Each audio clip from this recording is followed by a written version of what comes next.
Yeah, I hope they know and understand. Jessica, I'm so glad. I'm so glad you just said this because a lot of people talk about why you don't have land? Why you have land? That costs some money. Yeah, it does a lot. But he's Right. already mentioned that they got some more money that they're about to put 25 down on the land. Oh, okay. But I hope he knows that if it's not connected to the city, he gonna have to pay for a septic tank. All right, guys, this is Kelly from Hills, Deals, and Wheels Mobile Home Investing Course. And guys, we're going to keep it real today. We're gonna keep it real. We have a new president, and things about to go through the roof as far as real estate, which is probably not going to be a bad thing if you plan on being an investor. The whole thing in a nutshell, can you afford to be an investor? Okay, let's listen to this quick video and then we're going to talk about it. Usually it'll be worked on every day in, day out. Ain't nobody working. Not a soul. The Hispanic workforce is pretty much gone out here. Our workers, the Hispanics, they will be up there. They don't want this to get wet. All those houses are sold, getting wet more than they have to and getting destroyed by the humidity. Well, they pay for them already. This is not good. This is not good. I'm not seeing a lot of workers here. I'm not seeing a lot of movement going on here. This is not good. From a real estate standpoint, if you're already under contract for a property that's under construction, expect a lot of delays. And if you're looking for a new built property, expect prices to go up because there is a ridiculous shift taking place right now in the workforce. And unfortunately, that check is going to be passed on to us, the consumers. This is so sad. All right, guys, you heard it yourself that these types of costs is going to carry over to the consumer. And who are the consumers? We are the consumers, okay? It's a sad, sad situation for a lot of people. These people are getting deported. These people who were hired by general contractors and they were paid underneath the table to finish these single family homes and to finish these mobile homes, guys, they're gone.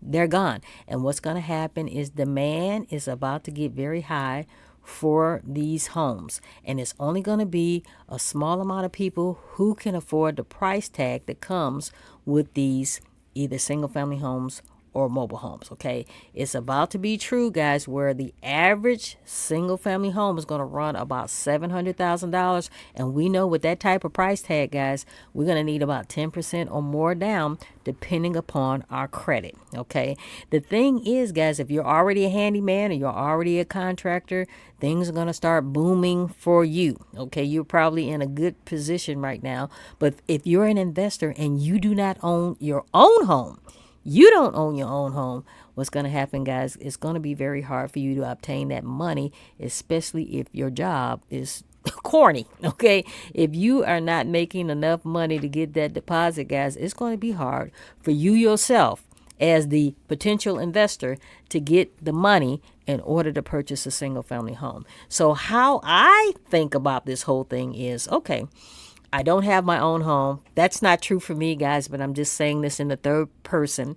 Okay, let's just say hypothetically, if I did not own my own home, because everybody right now who owns their own home, guys, you're gonna have equity coming out of the yin yang, if you know what I mean. Okay, but those of us who do not have our own home, I do have my own home. But those of you guys who do not, guys, it's going to be a sad, sad situation. And 9 times out of 10, what's going to happen is that you are going to be a life long-term renter. Okay, but I have come up with a way I have devised a way, and I'm sure it's just not me thinking this, guys, or how you can go about getting the money. Guys, you could start wholesaling single family homes, or you could start wholesaling mobile homes. The thing about the single family side of the sector when we're talking about real estate, guys, that whole side is saturated. Okay, and if you don't believe me, ask yourself, and I've said this a million times, ask yourself how many realtors do you know, and you're going to probably say, I know a lot of realtors. You're probably going to say, I have relatives that are realtors, because I too have relatives that are realtors. But on the flip side, I want you to ask yourself, how many mobile home investors do you know? And you're probably going to say, I don't know any mobile home investors. So I'm saying this to to say that if you're going to wholesale, guys, why not wholesale in a sector of real estate where it's not saturated, where you don't have a lot of competition? And you're going to have a lot of competition on the single family home side. But however, on the mobile home side, guys, you're not going to have a lot of competition. And believe it or not, guys, it is very easy to wholesale a mobile home. It's very easy. It's easy as connecting a seller with the buyer. Okay, whatever the seller is trying to sell their mobile home for, let's just say the seller wants to sell that mobile home for $20,000, you get them down to $15,000. Let's just keep the numbers round. They wanted $20,000, you got them down to $15,000. Okay, and then you go, you advertise the home, you find your end buyer, you advertise that home for $20,000 or maybe higher. Okay, but let's just keep the numbers round. Let's just keep everything simple. You advertise that home for $20,000. The end buyer goes to see the home with you.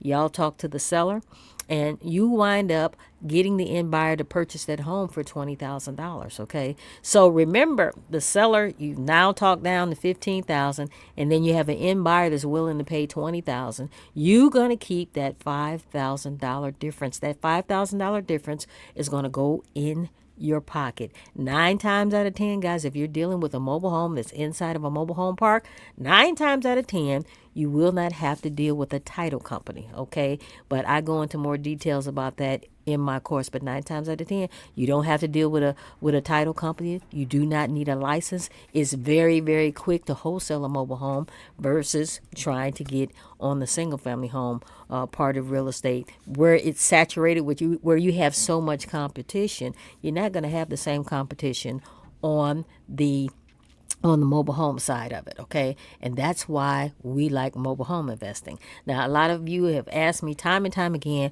hey Kelly, why aren't you buying mobile homes on land? Guys, that's very, very expensive. Okay, I always tell people, when you have the land first and no mobile home, what you have is dirt, debt, and taxes. I tell people that all the time.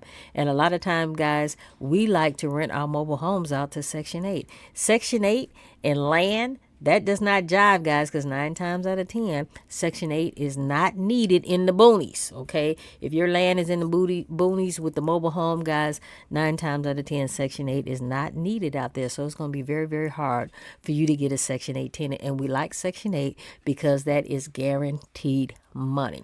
Another thing people don't realize is, you say, oh, I'm going to go out and buy some land, guys, but you have to understand that sometimes, guys, that property that you call yourself buying, that piece of land that you call yourself buying, it might not be zoned for mobile homes. That's number one. It might not be zoned for a single wide. That's number two. It might not be zoned for a single wide of a mobile home that you already have.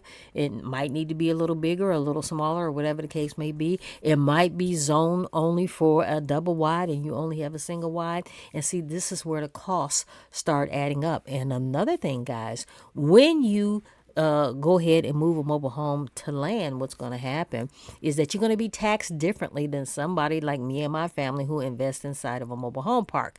You're going to be taxed differently. You're going to be taxed like somebody down the street that has a single family home. Okay, in our cases, our taxes go anywhere from $30-$40 up until $900 a year for a mobile home. Now, the drawback, and I've said this time and time again, the drawback when you are investing inside of a mobile home park, the drawback is, guys, you are going to have to pay that lot rent. You're going to have to pay that lot rent. But guys, we like to have steady income coming in for all of our properties, and most of our properties are rented out by Section 8. We do have a couple of homes that are not rented out by Section 8 whatsoever, but this is our exit strategy. You have to figure out what your exit strategy is going to be. Okay, so in the description of this particular video, guys, my course link is there.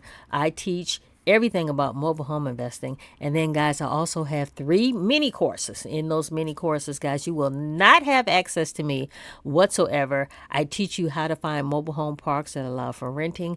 I teach you to find how to find Section 8 for your mobile homes. And I teach you how to create notes for your mobile homes. You will not have access to me. You will not be in our private Facebook group. However, if you get the full-fledged Hills, Deals, and Wheels mobile home investing course, guys, you will have access to me. You will have my personal cell phone number, okay? And another reason why we like to mobile home invest, guys, we don't like to buy mobile homes that are any older than 20 years old, okay? We don't like that because we are the landlords. And if we're the landlords, guys, and you start buying old properties like that, 9 times out of 10, somebody's going to be calling you every 5 minutes. Your tenant's going to be calling you saying, this is wrong with the mobile home, that's wrong with the mobile home. We don't like to do that. We don't like to do that, guys. We like to have a least amount of headache as possible. A lot of times, some of you guys contact me and say, hey, Kelly, how can I find mobile homes inexpensively like you have? And guys, to tell you the truth, in some states, it's not going to be inexpensive, okay? You might have to pay a pretty penny for a mobile home. But what I am telling you is that a mobile home will never reach the dollar amount of a single family home. And this is another reason why we like the mobile home invest. And guess what, guys? If the mobile home starts giving us problems, guess what? We turn the rental property into seller financing, okay? If we have a tenant that's not Section 8, guess what? We approach the tenant, hey, this mobile home is giving us some problems. You know it, I know it. Do you want to buy the mobile home? We're going to give you first crack at it. And if they're not interested, guys, what happens is we will not renew their rental agreement. We don't renew their rental agreement. And what happens is after the rental agreement is over, guys, we ask them to move out and then we turn around and we sell that mobile home. There are so many exit strategies to mobile home investing, guys. It's bewildering. Okay, it's bewildering. That's why we like to get into the business. Okay, so if you yourself have not purchased your own single family home, if you haven't done it as of yet with this new president, guys, it's going to be hard because the average, soon to be, the average single family home and not the best neighborhood is probably only going to be a 1-story. It's going to cost you about $700,000, okay? And the best way, if you don't have a great job where you can save up that money for that deposit, the best way to start being an investor or the best way to start getting that money to get your own single family home is to wholesale mobile homes, in my opinion. Because like I said, guys, the real estate game on the single family side, guys, that is saturated. It is saturated. You're not going to find saturation on the mobile home side, okay? So if you're interested in learning how to mobile home invest, guys, you can contact me at 800-974-5580, and we could do a free, quick 30-minute Zoom. Okay, I am Kelly from Hills, Deals, and Wheels Mobile Home Investing Course. But before we go, I want you to listen. I want you to listen to this particular video from a mortgage loan originator. Don't go anywhere, guys. And she's going to tell you how she feels about mobile homes on land. I know that's right. They're going to think it's theirs. So they're looking for land just to move their mobile home off of out of the mobile home park. Right, to get it out of my name. Yeah, and he says he has, what did he say about the deal working, or what does he have in the works now? They asked for W-2s. See, I think one of them doesn't get a W-2. See, due to the fact they not financing to me, I didn't care what they had. You know what I'm saying? Because they give me. Right. But he's already mentioned that they got some more money, that they were about to put 25 down on the land. Oh, okay. But I hope he knows that if it's not connected to the city, he gonna have to pay for a septic tank. And not just that, if it doesn't have a well on it, he's gonna have to connect to the city water. So now you're gonna have this mobile home moved on this land, and you can use it. Well, you can get a salt pole put out there, but it's still not gonna be farmed for a mobile home. And that's gonna cost you another $25,000 to do it that way. Like hey, Jessica, could I just use this little snippet that you said? Because everybody just think that land is the bomb and they're not seeing no, it's a whole lot more that goes. Can I use this little snippet? Yeah. That people I just don't get it. And then you got to clear the land if it don't have tons of trees on it. That costs a lot. And then those other two things that I mentioned. So it's going to be more than the purchase plus the purchase of the mobile home and the purchase of the land. You got to get it up to par and up to code, so you can use it properly. Exactly. But yeah, I hope they know and understand. Jessica, I'm so glad you just said this, Because a lot of people talk about, why you don't have land? Why you have land? That costs some money. Yeah, it does a lot. Because it depending on the type of septic tank you have. If you have a communal septic tank where all the lots are going to one, that's one thing, but then that gets full fast. You know what I'm saying? You're going to be calling the septic person out there every other week or every week to empty it. But in each park, if they have their own individual septic, then that's going to cost you even more. That's like an RV park. Girl, you didn't hit the head. You didn't hit the whatever. You didn't hit it. You hear me? Because people always ask me all the time, and I'm like, okay, y'all, that costs some money. Yeah. And then you want me to rent out to a regular person who might lose their job.